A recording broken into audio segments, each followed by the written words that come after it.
Y pasamos ahora a otro personaje que nada tiene que ver con la corona, pero que también es otro de esos ejemplos que, de hecho, yo esto lo pongo como otro de esos ejemplos de una persona que acaba muy mal de la cabeza, en el sentido de que todo apunta que era un mentiroso compulsivo y que se termina creyendo sus mentiras porque no puede parar de mentir. De hecho, hay otro caso, pero es muy posterior, ya es del siglo XVIII, de un tipo que se hizo pasar por el arzobispo de Toledo en la guerra de la independencia, y este acabó engañando a su propia familia y a sus hermanos, que sus hermanos le decían, ¿pero qué estás diciendo? Que sabemos perfectamente quién eres, y haciéndoles creer a sus hermanos locuras y cosas así.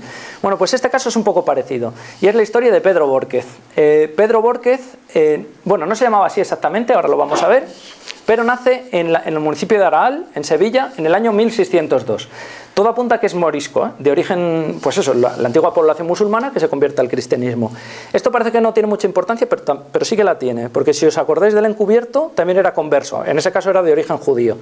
En estas minorías se producen muchos casos de impostores porque son gente que lo tiene todo perdido y no les importa mentir, porque ya, total, tienes todo perdido, es más fácil arriesgarte. El que no tiene miedo a perder nada, pues se arriesga mucho más que una persona bien posicionada. Bueno, pues este le debe pasar algo parecido, porque con 18 años, después de haber nacido en Araal, en Sevilla, decide irse desde el puerto del Guadalquivir a América. Se sabe, tenemos constancia de él, que acaba en Pisco, en Perú, y se casa con Ana Bonilla, que es la hija de unos grandes terratenientes. Claro, esto nos vuelve a hablar otra vez de cosas interesantes, como un matao de Araal, un pobre desgraciadillo, puede llegar a América y casarse con alguien de una posición económica tan alta, porque es español. Y eso nos está hablando del clasismo. Claro, la hija de unos terratenientes adinerados no se va a casar con un chaval majísimo que es de origen indígena, porque eso no te da prestigio. Pero si viene el otro de España, amigos, ahí en España puede ser un desgraciado, pero aquí vale mucho. Bueno, ¿qué ocurre con esto? Que se casa con esta muchacha y aquí vemos la localidad de Pisco, y a partir de ahí empiezan sus mentiras, y mentiras de padre muy señor mío.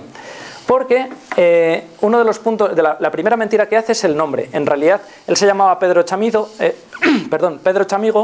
pero, a ver, sí, no lo he puesto, pero bueno, os lo digo, se llamaba Pedro Chamigo, pero como en Pisco había muerto un clérigo que se llamaba Antonio Bórquez, él afirma ser sobrino de ese clérigo, al cual todo el mundo tenía mucho respeto, con lo cual, como el muerto no puede decir nada y no hay ninguna prueba que lo demuestre, porque ahora sí, ahora tiras de un registro y dices, ¿pero qué está diciendo este señor? Si no son familia ni nada. A ver quién es el guapo en el año 1620 que demuestra lo contrario.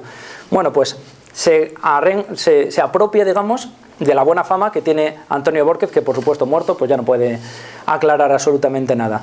Y a partir de ahí, como estamos en una época en la que estaba muy en boga todavía en América los mitos de las 7 ciudades de Cíbola, el Dorado, el Paititi y demás, él empieza a afirmar que es capaz de llegar a Paititi. El Paititi es una fantasía, es un mundo, un país imaginario lleno de oro y demás, pero que hace que les hagan chiribitas los ojos a los virreyes, porque en esas expediciones el virrey se lleva un porcentaje de los beneficios.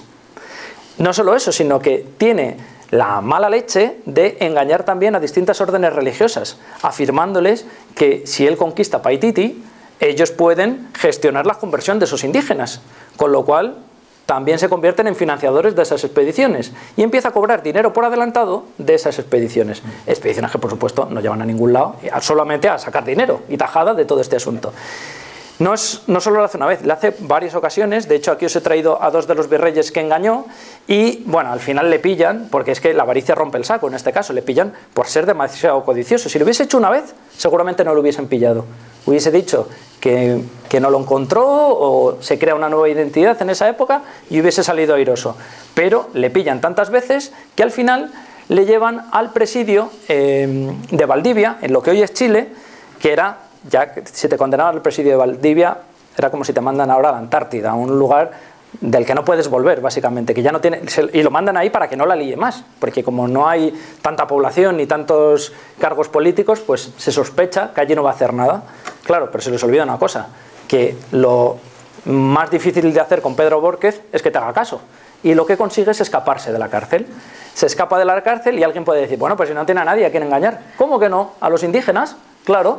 Y entonces empieza a montarse semejante película que les termina convenciendo a los indígenas de que es nieto de Atahualpa, un señor que nació en Sevilla. y consigue hacerles creer a los pobres indígenas que verdaderamente es el nieto de Atahualpa, y no solo eso, sino que está dispuesto a erguirse en la posición de mando para luchar contra los españoles. Esto, que empieza a ser una chaladura que yo sospecho que él no midió las consecuencias, hace que un montón de indígenas se sumen a esta revuelta y, como os digo en el texto, llegó a adquirir una tropa de 6.000 hombres. Que yo creo que esto se le fue muchísimo de las manos y que no pretendía hacer un ejército de este calibre, por supuesto. Y de hecho, claro, los españoles a mitad del siglo XVII, cuando se les presentan 6.000 indígenas luchando contra los españoles, se les salen las cosas de madre. En plan, esto no estaba previsto en ninguna situación posible, porque de hecho los españoles juegan mucho con la enemistad entre los propios indígenas. Y sin embargo, Pedro Bórquez los cohesiona y inventa miles de fanfarronadas para que estos se unan entre sí. Consecuencia: cuando ve las fuerzas que tiene frente a los españoles, ¿sabéis lo que hace? Traicionar a los indígenas y cogerles y abandonarles para llegar a los españoles y decir: fijaos, podía haberos liado la de Dios con 6.000 indígenas luchando en vuestra contra, pero fijaos si soy majo, que me he rendido y les he traicionado para vuestro beneficio. Bueno, los españoles al final cogieron y dijeron: muy bien, majo, pero bueno, vas de patitas a la horca, que es lo que le terminó pasando, y le ejecutaron en el año 1667. Bueno, para que veáis de qué tipo de personajes estamos hablando, que son cada uno digno de una película.